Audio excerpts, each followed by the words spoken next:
Hello my dear students, ಹೇಗಿದ್ದೀರಾ ಎಲ್ಲರೂ? Welcome to Pallavi tutorials. ಮಕ್ಕಳೇ, ಈ ಒಂದು ವಿಡಿಯೋದಲ್ಲಿ ದ್ವಿತೀಯ PUC ಅರ್ಥಶಾಸ್ತ್ರಕ್ಕೆ ಸಂಬಂಧಪಟ್ಟಾಗೆ ಈ ವರ್ಷ 2025-26ನೇ ಸಾಲಿನ 4 ಅಂಕದ ಬಹುಮುಖ್ಯ ಪ್ರಶ್ನೆಗಳನ್ನ ಏನು ಹೇಳಿದ್ದೆ ಅದಕ್ಕೆ ಉತ್ತರವನ್ನು ಹೇಳ್ತಾ ಇದ್ದೀನಿ. ಮಕ್ಕಳೇ, ಒಂದು ತಿಳ್ಕೊಳ್ಳಿ, ಸೆಕೆಂಡ್ PUC 2025-26ನೇ ಸಾಲಿನ ಅರ್ಥಶಾಸ್ತ್ರ ಪರೀಕ್ಷೆಯಲ್ಲಿ ನಿಮ್ಮ 3 ಮಾದರಿ ಪ್ರಶ್ನೆ ಪತ್ರಿಕೆಗಳು ಏನಿದೆಯಲ್ಲ, ಈ 3 ಮಾದರಿ ಪ್ರಶ್ನೆ ಪತ್ರಿಕೆಗಳು ಹಾಗೂ ಪ್ರಿಪ್ರೇಟರಿ ಎಕ್ಸಾಮ್ ಆಗಿದೆಯಲ್ಲ, ಆ 2 ಪ್ರಿಪ್ರೇಟರಿ ಎಕ್ಸಾಮಲ್ಲಿ ಇರುವಂತಹ ಎಲ್ಲ ಲೆಕ್ಕಗಳನ್ನು ಹೇಳಿಕೊಟ್ಟಿದ್ದೀನಿ. ಅದಿಷ್ಟು ಲೆಕ್ಕಗಳು ನಿಮ್ಮ ವಾರ್ಷಿಕ ಪರೀಕ್ಷಾ ದೃಷ್ಟಿಯಿಂದ ತುಂಬಾ ಇಂಪಾರ್ಟೆಂಟು. ಇವಾಗ ನಿನ್ನೆಯಿಂದ ನಾನು ಕೊಡ್ತಾ ಇರುವಂಥದ್ದು 4 ಅಂಕದ ಬಹುಮುಖ್ಯ ಪ್ರಶ್ನೆಗಳು ಯಾವುದು, ಯಾಕಂತ ಹೇಳಿದ್ರೆ ನಿಮಗೆ ಹೇಗೆ ಓದ್ಕೊಳ್ಬೇಕು ಅನ್ನೋ ಒಂದು ಐಡಿಯಾ ಬೇಕು ಅಂತ ಹೇಳಿದ್ರೆ ಯಾವ ಟಾಪಿಕಲ್ಲಿ ಒಂದು ಬರುತ್ತೆ ಅನ್ನೋದು ಗೊತ್ತಿರಬೇಕು. ಇವತ್ತು ಬಹುಮುಖ್ಯವಾಗಿ ಒಂದು ಟಾಪಿಕ್ನ ಹೇಳ್ತಾ ಇದ್ದೀನಿ, ಇದು 2ರಲ್ಲಿ ಒಂದು ಗ್ಯಾರಂಟಿ. ಹಾಗಾಗಿ 2 ಟಾಪಿಕ್ಕಿಗೆ ನೀವು ರೆಡಿ ಇರಬೇಕು. ಸೊ ಈ ವಿಡಿಯೋನೇ ಡೈರೆಕ್ಟಾಗಿ ನೋಡ್ತಾ ಇರುವಂತಹ ಮಕ್ಕಳಿಗೆ ಈಗ ಆಲ್ರೆಡಿ 9 ಪ್ರಶ್ನೆಗಳನ್ನ ಉತ್ತರ ಸಹಿತ ಹೇಳಿದ್ದೀನಿ. ಆ ಟಾಪಿಕ್ ನಿಮಗೆ ಗೊತ್ತಿಲ್ಲ, ಆದಷ್ಟು ಸಿಂಪಲ್ಲಾಗಿ ಸಿಂಪ್ಲಿಫೈ ಮಾಡಿ ಆನ್ಸರ್ನ ಹೇಳ್ತೀನಿ. ಯಾಕಂತ ಹೇಳಿದ್ರೆ ಎಕನಾಮಿಕ್ಸಲ್ಲಿ ಲಾಂಗ್ ಆನ್ಸರ್ಸ್ನ ಕಲ್ತ್ಕೊಳ್ಳೋಕ್ಕೆ ನಿಮಗೆ ಕಷ್ಟ ಆಗ್ಬೋದು ಅನ್ನೋ ಕಾರಣಕ್ಕೆ. ಬಟ್ ನೀವು ಟಾಪಿಕ್ನ ಅಟೆಂಡ್ ಮಾಡಿದರೆ 2 ಮಾರ್ಕ್ಸ್ ಅಂತೂ ಸಿಕ್ಕೇ ಸಿಗುತ್ತೆ. ನೀವು ಬಿಟ್ಟು ಬರೋದಕ್ಕಿಂತ ಟಾಪಿಕ್ನ ಅಟೆಂಡ್ ಮಾಡೋದು ಬೆಟರು. ಕಾರ್ಯಭಾರ ಆಧಾರಿತ ಪ್ರಶ್ನೆ ಅಂತ ಬಂದಾಗ 3 ಲೆಕ್ಕದಲ್ಲಿ ಖಂಡಿತವಾಗ್ಲೂ 3 ಮಾಡ್ತೀರಿ, 3 ಈಸಿ ಇರುತ್ತೆ ನಿಮಗೆ. ಆದರೆ 4 ಅಂಕ ಅಂತ ಬಂದಾಗ 3 ಮಾದರಿ ಪ್ರಶ್ನೆ ಪತ್ರಿಕೆಗಳಿಗೂ ಕೂಡ ವೇರಿಯೇಷನ್ ಇದೆ. ಒಂದರಲ್ಲಿ ಕೇಳಿರೋದು ಇನ್ನೊಂದರಲ್ಲಿ ಕೇಳಲಿಲ್ಲ, ಹಾಗಾಗಿ ವೇರಿಯೇಷನ್ ಇದೆ. ಲೆಕ್ಕಗಳು ಅಷ್ಟೇ, ಒಂದರಲ್ಲಿರೋದು ಇನ್ನೊಂದಿಲ್ಲ. ಬಟ್ ಎಲ್ಲದರಲ್ಲೂ ಇರುವ ಲೆಕ್ಕಗಳು ಯಾವುದು, ಇಂಪಾರ್ಟೆಂಟ್ ಲೆಕ್ಕಗಳು ಯಾವುದು ಅನ್ನೋದನ್ನು ಆಲ್ರೆಡಿ ಹೇಳಿದ್ದೀನಿ. ಹಾಗಾಗಿ ಈ ಒಂದು ವಿಡಿಯೋದಲ್ಲಿ ಇಂಪಾರ್ಟೆಂಟಾಗಿ 4 ಅಂಕದ ನೆಕ್ಸ್ಟ್ ಪ್ರಶ್ನೆ ಯಾವುದು ಅನ್ನೋದನ್ನು ಹೇಳ್ತಾ ಇದ್ದೀನಿ. ಸದ್ಯದಲ್ಲಿ 6 ಅಂಕದ ಪ್ರಶ್ನೆಗಳು ಯಾವುದು ಅನ್ನೋದನ್ನು ಕೊಡ್ತಾ ಇದ್ದೀನಿ. ಸೊ ನಿಮ್ಮ ಮಾದರಿ ಪ್ರಶ್ನೆ ಪತ್ರಿಕೆ ಪ್ರಿಪ್ರೇಟರಿ ಪೇಪರ್ನಂತೂ ನೀವು ಫಾಲೋ ಮಾಡಲೇಬೇಕು, ಅದರಲ್ಲಿ 2 ಮಾತಿಲ್ಲ. ಓಕೆನಾ? ಸೊ ಈ ವಿಡಿಯೋದಲ್ಲಿ ಹೇಳ್ತಾ ಇರುವಂತಹ ಟಾಪಿಕ್ ಯಾವುದು ಅಂತ ಹೇಳಿದ್ರೆ, ಬೆಲೆ ಅಂತಸ್ತು ಪರಿಕಲ್ಪನೆಯನ್ನು ರೇಖಾಚಿತ್ರದೊಂದಿಗೆ ಚರ್ಚಿಸಿ ಅಂತದೆ. ಒಂದು ಪೇಪರಲ್ಲಿ ಬೆಲೆ ಅಂತಸ್ತು ಇದೆ, ಒಂದು ಪ್ರಿಪ್ರೇಟರಿ ಪೇಪರಲ್ಲಿ ಬೆಲೆ ಅಂತಸ್ತು ಕೇಳಿದ್ದಾರೆ, ಇನ್ನೊಂದು ಪ್ರಿಪ್ರೇಟರಿ ಪೇಪರಲ್ಲಿ ಬೆಲೆ ಮಿತಿ ಕೇಳಿದ್ದಾರೆ. ಬೆಲೆ ಮಿತಿ ಕೇಳಿದ್ದಾರೆ. ನಾವು ಮುಂಚಿತವಾಗ್ಲಿಂದನೂ ಹೇಳ್ತಾ ಬರ್ತಾ ಇದ್ದೀನಿ, ನಿಮ್ಮ ಸೀನಿಯರ್ಸಿಗೂ ಕೂಡ ಹೇಳಿದ್ದೀವಿ, ಬೆಲೆ ಮಿತಿ ಬೆಲೆ ಅಂತಸ್ತು 2 ಟಾಪಿಕ್ ನೋಡ್ಕೊಳ್ಳಿ ಅಂತ ಹೇಳ್ಕೊಂಡು. ಸೊ ಈ ಒಂದು ವಿಡಿಯೋದಲ್ಲಿ ಬೆಲೆ ಅಂತಸ್ತಿನ ಪರಿಕಲ್ಪನೆ ಮತ್ತು ಬೆಲೆ ಮಿತಿಯ ಪರಿಕಲ್ಪನೆಗೆ ಸಿಂಪಲ್ ಆಗಿರೋ ಆನ್ಸರು.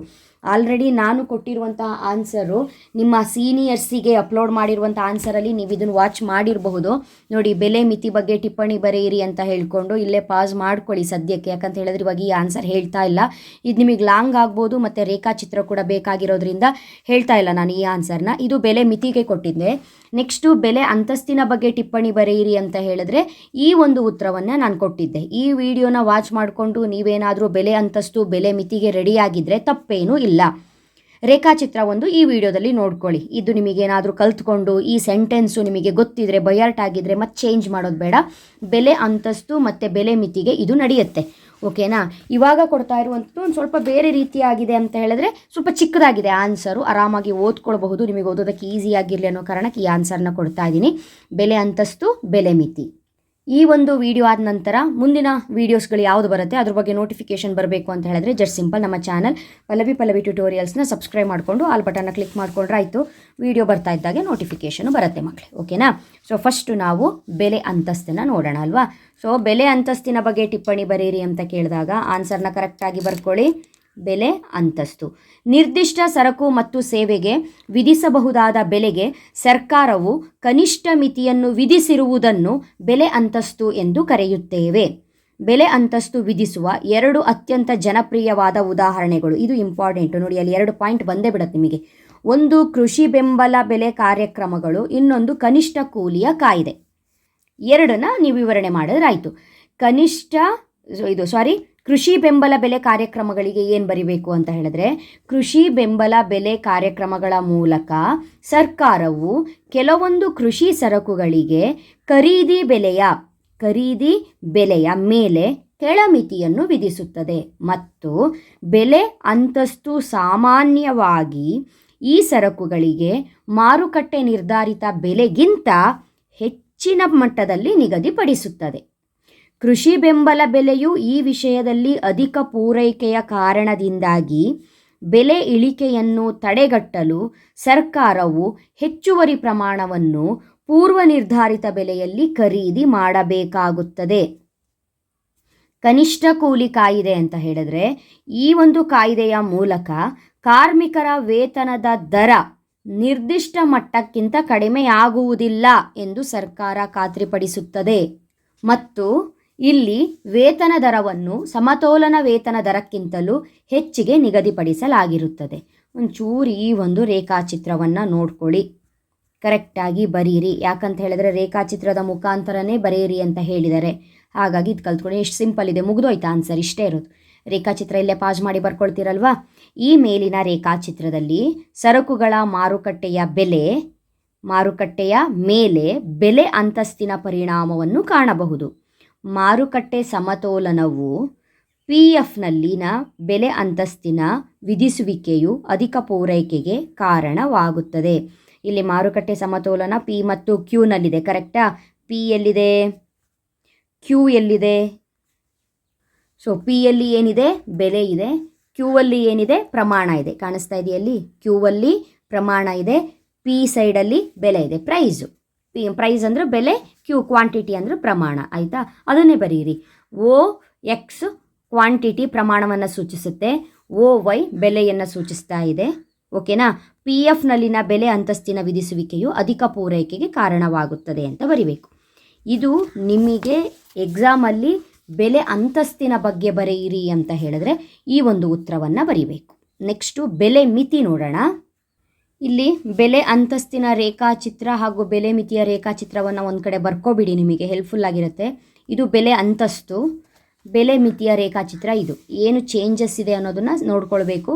ಇದು ಬೆಲೆ ಅಂತಸ್ತು. ಓಕೆನಾ? ಪಾಸ್ ಮಾಡಿ ಬರ್ಕೊಳ್ತೀರಾ? ಈ ರೀತಿಯಾಗಿ ಬರ್ಕೊಳ್ಳಿ, ಏನಿದೆ ಹಾಗೆ ಆ ಡಯಾಗ್ರಾಮ್ನ ಬರ್ಕೊಳ್ಳಿ. ಸೊ ಇವಾಗ ಬೆಲೆ ಮಿತಿಗೆ ಏನು ಉತ್ತರ ಅನ್ನೋದನ್ನು ನೋಡೋಣ. ಸರ್ಕಾರವು ಸರಕು ಮತ್ತು ಸೇವೆಯ ಬೆಲೆಗೆ ವಿಧಿಸಿದ ಮೇಲ್ಮಿತಿಯನ್ನು ಬೆಲೆ ಮಿತಿ ಎನ್ನುತ್ತಾರೆ.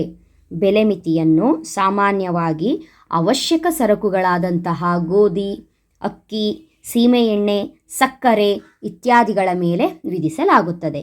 ಈ ಬೆಲೆಯು ಮಾರುಕಟ್ಟೆ ನಿರ್ಧಾರಿತ ಬೆಲೆಗಿಂತ ಕಡಿಮೆ ನಿಗದಿಯಾಗಿರುತ್ತದೆ. ಏಕೆಂದರೆ ಮಾರುಕಟ್ಟೆ ನಿರ್ಧಾರಿತ ಬೆಲೆಯಲ್ಲಿ ಕೆಲವು ಜನರು ಈ ಸರಕುಗಳನ್ನು ಪಡೆಯೋದಕ್ಕೆ ಅಶಕ್ತರಾಗಿರುತ್ತಾರೆ. ಇದನ್ನು ಗೋಧಿ ಮಾರುಕಟ್ಟೆಯ ಉದಾಹರಣೆ ಮೂಲಕ ಪರಿಶೀಲಿಸಬಹುದು.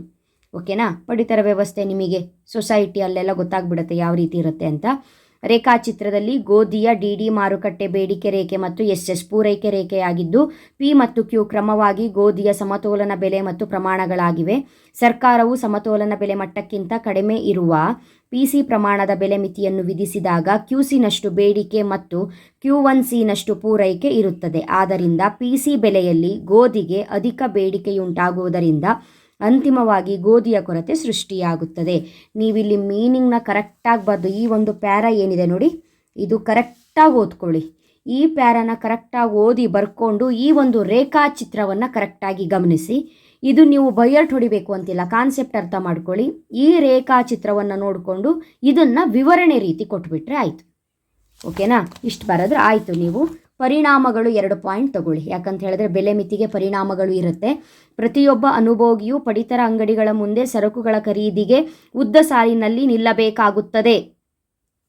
ನ್ಯಾಯಬೆಲೆ ಅಂಗಡಿಯಿಂದ ಪಡೆಯುವ ಸರಕುಗಳ ಪ್ರಮಾಣದಿಂದ ಎಲ್ಲ ಅನುಭೋಗಿಗಳು ತೃಪ್ತಿಯನ್ನು ಪಡೆಯುವುದಿಲ್ಲವಾದ್ದರಿಂದ ಅವರಲ್ಲಿ ಕೆಲವರು ಹೆಚ್ಚಿನ ಬೆಲೆ ಪಾವತಿಸಲು ಸಿದ್ಧರಿರುವುದರಿಂದ ಬೆಲೆ ಮಿತಿಯು ಕಾಳಸಂತೆಯ ಸೃಷ್ಟಿಗೆ ಕಾರಣವಾಗಬಹುದು. ಸೊ ಆನ್ಸರ್ನ ಕರೆಕ್ಟಾಗಿ ಹೇಳ್ತಾ ಇದ್ದೀನಿ ನಾನು. ಇದು ಬೆಲೆ ಮಿತಿಯ ಪರಿಣಾಮಗಳು 2 ಪಾಯಿಂಟು. ಇದನ್ನು ಬರೀಲೇಬೇಕು ನೀವು, ಮಸ್ಟ್ ಆ್ಯಂಡ್ ಶುಡ್. ನೆಕ್ಸ್ಟು ಈ ಫಸ್ಟ್ ಪ್ಯಾರಾ ಮೀನಿಂಗ್ ಏನಿದೆ ಇದು ಬರಿಬೇಕು. 2ನ್ನ ಕರೆಕ್ಟಾಗಿ ಓದ್ಕೊಂಡು ಬರೀರಿ. ಈ ರೇಖಾಚಿತ್ರವನ್ನು ನಿಮ್ಮ ಒಂದು ಸ್ವಂತ ವಾಕ್ಯದಲ್ಲಿ ವಿವರಣೆ ಕೊಡಿ, ಸಾಕಾಗತ್ತೆ.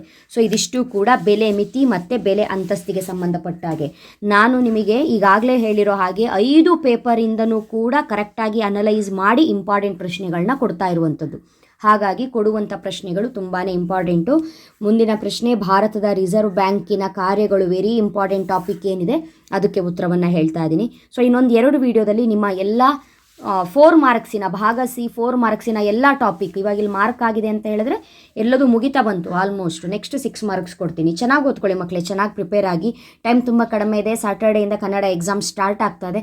ಹಾಗಾಗಿ ನೀವು ನಾಳೆಯಿಂದ ಕನ್ನಡ ಓದಲೇಬೇಕಾಗುತ್ತೆ. 2 ಡೇಸ್ ಕಂಟಿನ್ಯೂಸ್ ಹಾರ್ಡ್ ಸ್ಟಡಿ ಮಾಡಬೇಕಾಗುತ್ತೆ ಕನ್ನಡ ಸಬ್ಜೆಕ್ಟಿಗೆ. ಹಾಗಾಗಿ ಇವತ್ತು ಒಂದಿನ ನಿಮ್ಮ ಇಷ್ಟ ಅಥವಾ ಕಷ್ಟ ಯಾವ ಸಬ್ಜೆಕ್ಟ್ ಇದೆಯೋ ಅದನ್ನು ನೀವು ನೋಡ್ಕೊಳ್ಬೇಕು. ಸೊ ಬೇಗ ನೋಟ್ ಡೌನ್ ಮಾಡಿಟ್ಕೊಳ್ಳಿ. ಓಕೆನಾ? ಮುಂದಿನ ವಿಡಿಯೋದಲ್ಲಿ ಮತ್ತೆ ಸಿಗ್ತೀನಿ. ಅಲ್ಲಿವರೆಗೂ ಚೆನ್ನಾಗಿ ಓದ್ಕೊಳ್ಳಿ. Thank you. All the best.